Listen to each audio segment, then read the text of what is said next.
यो ससेज एकदम धेरै चल्छ यो खास गरिकन हाम्रो युनान प्रोभिन्सभित्र यहाँ यस्तो दोकानहरू हुन्छ हामी घुम्न जाँदैछौँ अनि दोकानमा बेच्ने यस्तो ह्यान्डसम मान्छे हुन्छ यो दोकानको मालिक हो यो चाहिँ के हो आइसक्रिमहरू यसको नाम के अरे ऊ सस यहाँको नाम युनानको भन् पहाडमा गयो थाहा छैन यो चाहिँ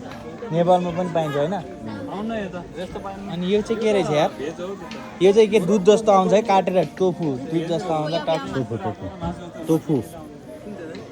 यस्तो छ हालत यहाँ चाहिँ यसरी दोकान चट्ट नेचुरल ठाउँमा बसेर खाना पाउने ठाउँ छ माथि चढेर रुख बिरुवाहरू होइन टक्क पारेर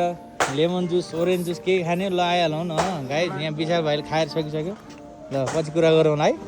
है आज म चाइनिज बच्चाको ट्यालेन्टेड देखाउँछु यस्ता ट्यालेन्ट बच्चाहरू छन् गुब्बारा हार्ने ल हाम्रो बच्चा गुच्चा खेलेर बस्छन् होइन यिनीहरू पुरा निशाना लगाएर बस्छन् उता के हो त्यहाँ पनि छ के गेम यो बच्चाहरूले के समाएर ओ यिनीहरू बाँडले हान्यो भने केले हान्यो ल ल ल ल बनाइरहेको छु क्या यहाँ पहिला यो बच्चाहरू ल कसले हाने यिनीहरूले खै बन्दुक ल्यायो दाडले हान्दो रहेछ ल बच्चाहरू कम खतरा छन् त यस्तो पो हुनु पर्यो त हाम्रो नेपालका बच्चा माटो खेलेर बस्छन् डोजर खेलाउने भन्छ नि सानोदेखि ए यो डाडले टक्क हान्छ भाइले